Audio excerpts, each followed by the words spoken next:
नमस्कार, आपण पाहत आहे भांडा फूड न्यूज. एका दमात भ्रष्टाचारी कोमात.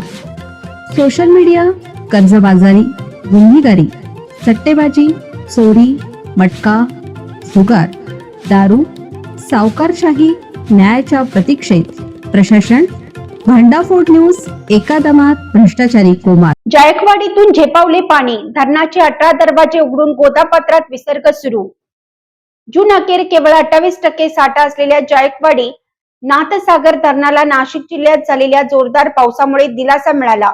पाण्याची जोरदार आवक होऊ लागल्याने हे धरण टप्प्याटप्प्याने भरू लागलं आणि साठा 91% गेला. मंगळवारी सायंकाळी 6च्या सुमारास धरणाचे 8 दरवाजे उघडून गोदावरी नदीपात्रात 10,000 क्युसेसने विसर्ग सुरू करावा लागला. रात्री 11 ते 12च्या दरम्यान विसर्ग वाढून तो 19,000 क्युसेस करण्यात आला. गोदावरी खोरे विकास महामंडळाचे कार्यकारी संचालक जयंत कवडी, कडा लाभक क्षेत्र प्राधिकरणचे अधीक्षक अभियंता व प्रशासक राजेंद्र धोडपकर, जायकवाडी धरणाचे कार्यकारी अभियंता गणेश हासे, तांत्रिक सहाय्यक गणेश खराडकर, अब्दुल बारी गाची, आप्पासाहेब तुजारे, आप्पासाहेब गरुड, शशिकांत डमाळे, मंगेश सोलाट आदींच्या उपस्थितीत धरणाचे 27 पैकी 18 वक्र दरवाजे प्रत्येकी अर्धा फुटाने उघडण्यात आले.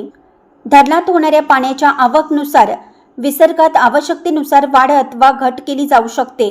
त्यामुळे गोदावरी पात्रातील पाण्याची पातळी वाढण्याची शक्यता असल्याने पैठण शहर व नदीकाठच्या सर्व गावांनी सतर्क राहावे, प्रशासनाच्या सूचनांचं पालन करावं असं आवाहन जायकवाडी पाटबंधारे विभागाचे कार्यकारी अभियंता गणेश हासे, शाखा अभियंता रितेश भोजने, आमदार विलास भुमरे, नगराध्यक्ष विद्याभूषण कावसनकर आदींनी केलं आहे.